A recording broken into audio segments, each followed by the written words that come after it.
On va commencer avec l'histoire de la médecine, avec Bruno Alioua. Bonjour Bruno. Bonjour.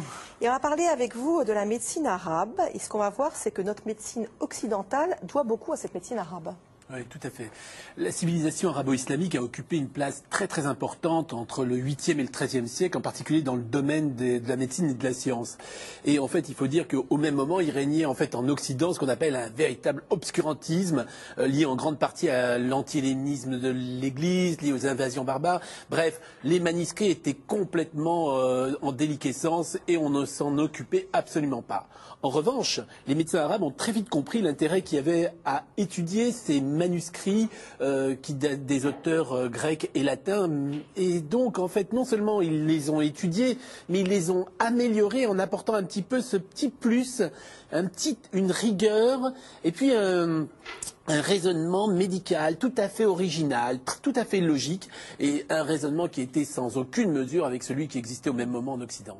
Alors on va prendre 4 exemples de maladies, de choses que les médecins arabes, de leur incroyable savoir. Alors on pourrait faire plusieurs émissions, c'est extraordinaire, mais par exemple, premièrement, dans le domaine des maladies infectieuses, les Arabes ont compris très vite, par exemple, la variolisation, ce qui est un peu l'ancêtre de la vaccination. Ils le pratiquaient, c'est-à-dire c'était pour lutter contre la variole. Or, il a fallu attendre la fin du XVIIIe siècle pour que ça soit introduit en Europe.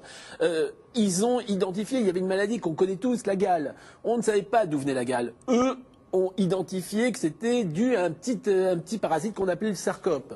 Dans le domaine de l'ophtalmo, ils sont arrivés, ils ont énormément étudié l'anatomie de l'œil et les traitements. Et il y a un auteur arabe du XIIIe siècle qui a identifié pas moins de 14 type d'intervention de la cataracte. Dans le domaine, alors je crois qu'aussi c'est le petit plus que j'ai trouvé un petit peu amusant, c'est dans le domaine de la création des hôpitaux. En France, c'était très simple. On mettait un hôpital dans l'endroit le plus pourrave. C'est-à-dire, on met l'hôpital Saint-Louis carrément à côté presque de Montfaucon. On met l'hôpital Broca à côté de la Bièvre. Alors que eux créent des énormes hôpitaux avec des pavillons. Qu'est-ce qu'il y avait de pourrave à Montfaucon?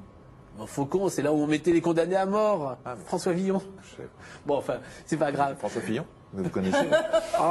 C'est François Fillon. François Villon.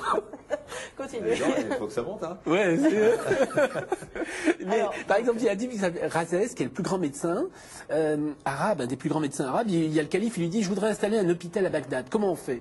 Alors Razès, il lui dit, c'est très simple. Vous mettez des bouts de barbac un peu partout autour de la ville, et là où il y aura le moins de mouches, là vous installerez votre hôpital. Et puis, et ainsi de suite. Mais c'est pas bête, hein. Pas bête, très logique. Mais surtout le grand plus, c'est un monsieur qui s'appelle Ibn Nafis, qui en fait a découvert véritablement la circulation sanguine, et ça, 400 siècles avant Harvey. Et puis un domaine dans lequel ils sont particulièrement illustrés, c'est la pharmacologie, et notamment ils ont mis au point des appareils extrêmement malins. Oui. Juste Harvey, c'est celui qui a découvert la tension artérielle. Exactement. Hein? Bravo. Non mais arrêtez, je révise. Hein. Alors en fait, c'est vrai qu'ils ont en fait utilisé le savoir chimique et ils ont réussi à réaliser des objets fondamentaux qui ont véritablement révolutionné la pharmacologie. Alors, il y a plusieurs objets qu'on va pouvoir voir qui sont en fait exposés à l'Institut du monde arabe. Le premier objet que je vais vous présenter, c'est l'alambic. Alors l'alambic, cet alambic, il est en verre, bleuté, tout à fait merveilleux, bel objet, qui a été en fait découvert en Iran, qui date du XIIe, XIIIe siècle. En fait, il permettait de séparer les différents produits, ce qui permettait après chauffage et refroidissement, ce qui permettait de créer en fait des parfums, des essences, des arômes. Enfin, bref, ça a été une véritable, des alcools, ce qui a été une véritable révolution dans le domaine de la pharmacie. Le deuxième objet, c'est une albarelle. L'albarelle, en fait, c'est un petit en céramique, c'est une sorte de petit vase en céramique, très belle céramique, qui date là du XIIIe, XIVe siècle, qui a été confectionné probablement par un artisan de Malaga. Et en fait, vous voyez ce qui est marqué en arabe, ça veut dire afia, ça veut dire à votre santé. Et en fait, ça permettait de conserver les médicaments chez les apothicaires, de les stocker et puis voire de les transporter. Et le troisième objet qui a retenu mon attention à l'Institut du monde arabe, c'est en fait une marmite en bronze qui date à peu près de la même période, qui a été retrouvée en Iran. En fait, c'est très sympa cette marmite puisque on mettait les produits, les ingrédients qu'on avait un petit peu broyés, touillés, on mettait un peu d'eau, on mettait un peu de sucre, là je la joue Maïté, on faisait frire le tout, et là ça donnait un petit sirop tout à fait extraordinaire. Alors, mis à part ces appareils, les Arabes, la civilisation arabo-islamique qui se trouvait un petit peu à la jonction des grandes routes de l'Inde et de la Chine, a en fait importé des tas de médicaments, des tas de substances, comme l'ambre, le musc, la manne, mais aussi, ils ont créé des médicaments, des choses qu'on utilise encore, et puis le plus fameux, c'est le nitrate d'argent. C'est-à-dire que moi qui suis dermatologue, tous les jours j'utilise du nitrate d'argent, alors que ça a été découvert au XIe siècle par les Arabes. Les ORL aussi pour cautériser quand ça saigne du nez. Une précision, vous n'avez pas apporté tout ça aujourd'hui parce que ce sont des choses inestimables qu'on ne peut pas déplacer, oui, qu'on ne peut pas sortir du musée.